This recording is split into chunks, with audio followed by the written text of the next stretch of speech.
What's up, guys? Welcome to another voiceover video here. I'm showing you my pulling workout, and I'm gonna start off with a warm-up here. I'm working on my back, tensing the muscles up, focusing on one of the most important skills that you'll ever need, the arch up. And if you guys aren't training your back, especially if you're into calisthenics and advanced bodyweight training, you're sorely missing out. Your lower back and just understanding the relationship with anterior pelvic tilt and posterior pelvic tilt is very important. You'll notice that I have an emphasis on that arch up with my legs and raising my arms at the same time. Such a phenomenal move. You can never ever throw that gem away.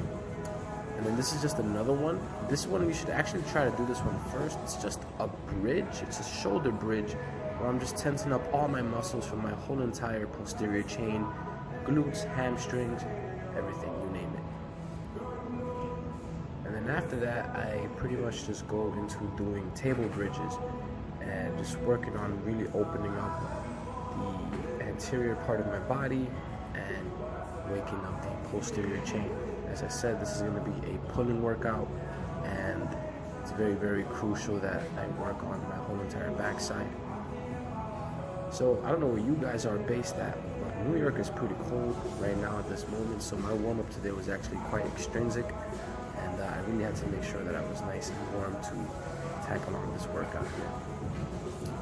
And then we have another variation here. This is the straight bridge, and again, can't emphasize enough on how much you should be training movements like bridging and the arch up variations, strictly because they will help with every single maneuver that you have.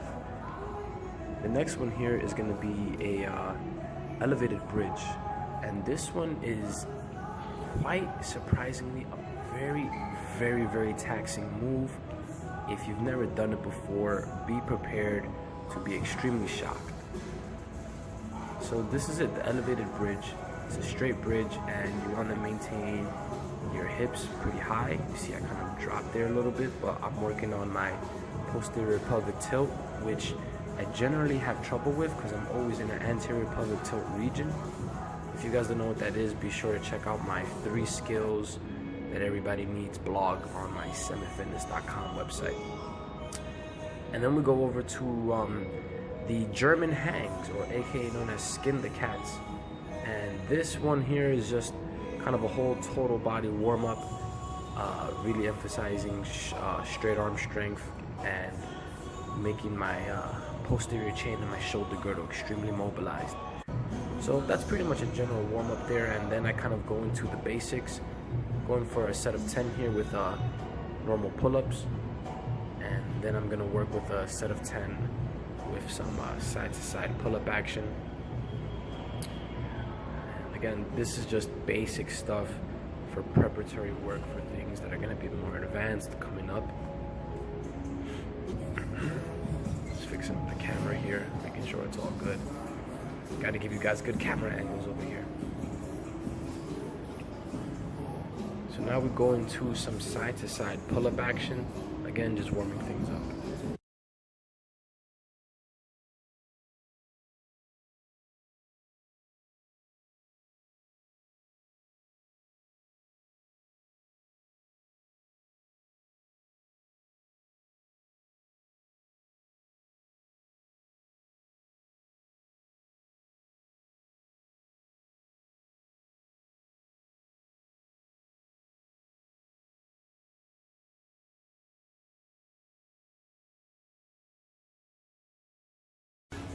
Alright, and now we get into some ice cream makers, also known as a front lever pull-up.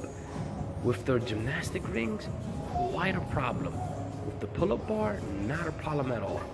But this one here can be another taxing maneuver if you guys aren't ready for that. And then lastly, I hold an advanced front lever tuck. The difference between this and a beginner's tuck version is that my knees are hugged close into my chest. And that move there is just an extremely powerful way to tax your core and just to kind of wake up all these muscles. Again, I only worked with 1 set of that and 2 sets of the ice cream makers, and I did 2 sets of those pull-up variations. Obviously not everything is recorded, but this is going to be chin-ups, L-sit chin-ups, I did 3 sets of at least 6 to 8 repetitions. And maintaining that L-sit shape is always a problem. And always focusing on tensing up the muscles. And a good cue that you guys want to do is bring those suckers back. Bring your elbows back like if you were elbowing somebody in the gut. The second move that I followed up afterwards was 3 sets, actually 4 sets of L chin rows, or L rows I should just say.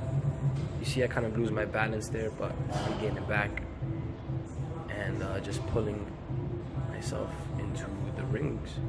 This one could be actually quite challenging if you can't find the perfect post. So like that beam is kind of in the way and it's always hitting your feet. But then we go into another good movement here known as the Pelican Curl. Now the Pelican Curl, if you want to work on big biceps, you want to get strong arms and bulletproof your elbows, this is a very good maneuver. However, you do need some really good prerequisites because you could snap something if you are not strong enough to do this maneuver. It sucks to say that with bodyweight training, you do have to stay on the basics quite some time before you can actually safely jump into other things.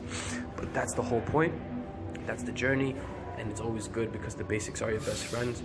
I do the Pelican Curls for 3 sets of 5 to 8 repetitions. Working on a slow tempo. Guys, always prescribe tempo. That's like your #1 go-to move. And yeah, this is just a solid workout for your biceps here and your elbow joints. This is something that'll translate to Maltese work and ring support holds and things like that.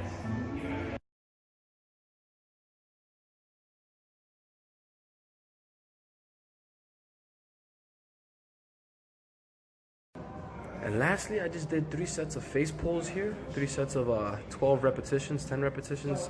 Didn't really remember, but this is just kind of some prehab work. Again, working on my posterior pelvic tilt and just focusing on my form and controlling my body and what I wanted to do. I hope you guys enjoyed this video. Please like, comment, share, and subscribe. Until next time, peace.